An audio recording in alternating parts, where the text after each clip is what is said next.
comment une caractérisation crédible de la circularité des produits peut-elle contribuer à la massification des pratiques? Pour en parler, j'invite à me rejoindre sur scène messieurs Alain Cauchy, Christian Garcia, Olivier Michel et Rémi Perrin. Je vous en prie, messieurs, venez me rejoindre pour cette table ronde. Moi, je me décale. Vous avez de la place sur les deux canapés. Vous allez voir, vous allez être bien confortable, un peu serré.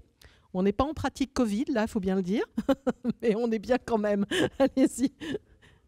Et vous allez vous partager les micros aussi, tant qu'à faire. Bonjour et merci beaucoup d'être avec nous pour partager, on va dire, ces questions-là. Alain Cauchy, directeur du patrimoine au groupe CDC Habitat, qui est filiale de la Caisse des dépôts et consignations. Et votre mission, c'est de la gestion du patrimoine immobilier public. Vous pourrez en dire plus, évidemment, quand vous allez intervenir dans un instant. Ravi aussi d'accueillir Christian Garcia, responsable département prévention, risque et expertise au sein de Socabat, qui est société de conseil et d'assistance pour l'assurance du BTP. Donc ça, c'est important aussi de parler du point de vue de l'assureur. Évidemment, je vais de la même façon vous passer la parole. Vous êtes presque dans l'ordre de passage de mes noms, mais pas tout à fait. Il y a une petite inversion, mais c'est très bien. Rémi Perrin, non, pas de souci. Merci beaucoup d'être avec nous. Directeur R&D chez Soprema, un spécialiste de l'étanchéité, de la végétalisation et de l'isolation. De la même façon, vous pourrez nous en dire quelques mots complémentaires dans un instant. Et enfin, Olivier Michel, merci beaucoup d'être avec nous, directeur technique et qualité Europe du Sud pour le groupe Interface, également Nora. Donc Interface, qui est une entreprise spécialisée dans les revêtements de sol commerciaux, et Nora, un producteur de sol en caoutchouc que Interface a acquis récemment. C'est bien ça, je ne me trompe pas sur cette information. Alors, je vais vous poser cette question, puisque c'est le sujet de la table ronde et qu'on voit juste derrière. Mais avant, je pense que c'est important de mieux comprendre aussi ce que représentent pour les uns et les autres ces enjeux d'économie circulaire avant de comprendre comment caractériser les produits va vous aider, on va dire, à avancer. Je commence par vous, Alain Cauchy, peut-être voilà, votre point de vue de gestionnaire de patrimoine, de MOA aussi. Peut-être que c'est encore un sujet sur lequel vous êtes un petit peu au début, il faut bien le dire, un sujet émergent pour vous. Normalement, le micro est branché. Normalement, c'est bon. Si vous le mettez bien, oui, voilà, à votre bouche. Je vous en prie. Merci. Bonjour à tous. Merci de cette invitation. Et comme les enjeux ont été rappelés ce matin, effectivement, pour le groupe CDC Habitat, 544 000 logements gérés, 17 000 logements livrés en 2022 et 10 000 logements réhabilités. On voit bien que ces enjeux font un écho assez particulier sur notre responsabilité de gestionnaire, de maître d'ouvrage, de patrimoine. Donc, on commence bien sûr par intégrer toutes ces évolutions d'environnement. On a évoqué les évolutions réglementaires. Donc on rentre dans ce dispositif de l'économie circulaire aussi par ces exigences réglementaires, mais on rentre aussi par d'autres ambitions que sont en particulier notre plan stratégique climat, qui a commencé par le sujet de l'efficacité énergétique, qui s'est rapidement complété par celui de la sobriété énergétique, et qui se complète aujourd'hui par celui de la décarbonation dans nos actions sur le patrimoine. Donc quand on parle de sobriété, on parle de sobriété énergétique, comme je disais, mais on parle aussi de sobriété sur l'ensemble des ressources qui sont les nôtres, donc les ressources en matériaux. Alors le contexte économique, le contexte sanitaire, etc., a accéléré aussi cette prise de conscience, dans le sens où, on l'a évoqué, la crainte de se devoir confronter à des délais d'approvisionnement de plus en plus longs, voire des matériaux en rupture d'approvisionnement, nous a aussi obligés à nous poser tout un tas de questions, et donc y compris pour répondre dans l'urgence à modifier nos programmes de travaux, modifier nos opérations pour pouvoir continuer de produire, et donc d'imaginer d'autres matériaux, d'autres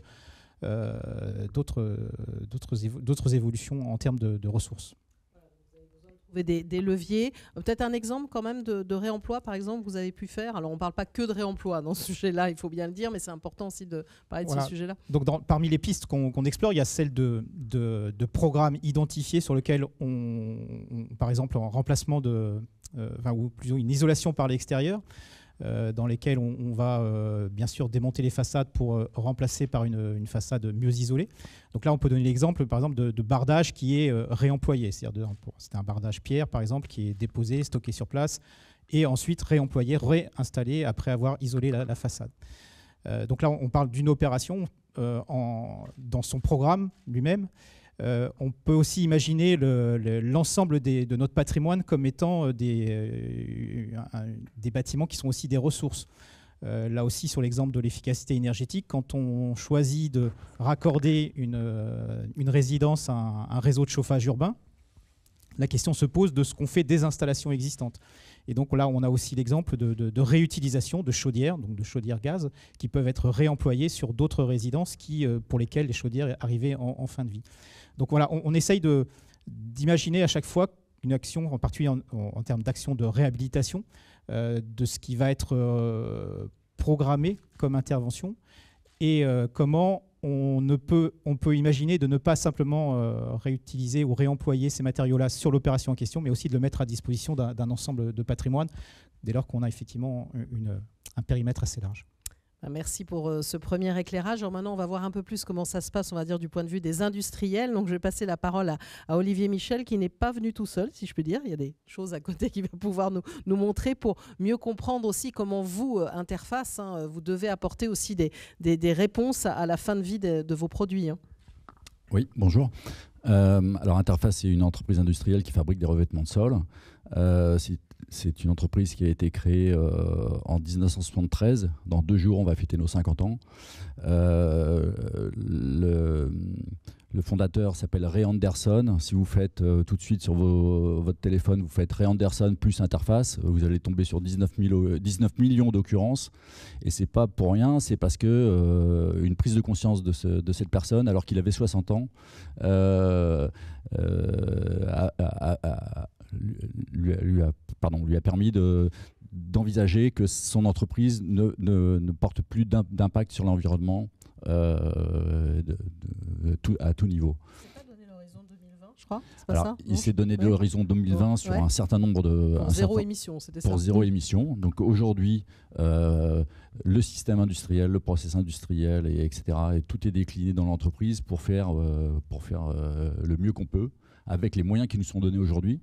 Donc typiquement, on fabrique de la moquette. Dans l'inconscient collectif, quand vous pensez moquette, vous voyez un gros rouleau dans un site de distribution, alors qu'en fait, tout part d'une innovation, et c'est de la moquette en carré, en dalle.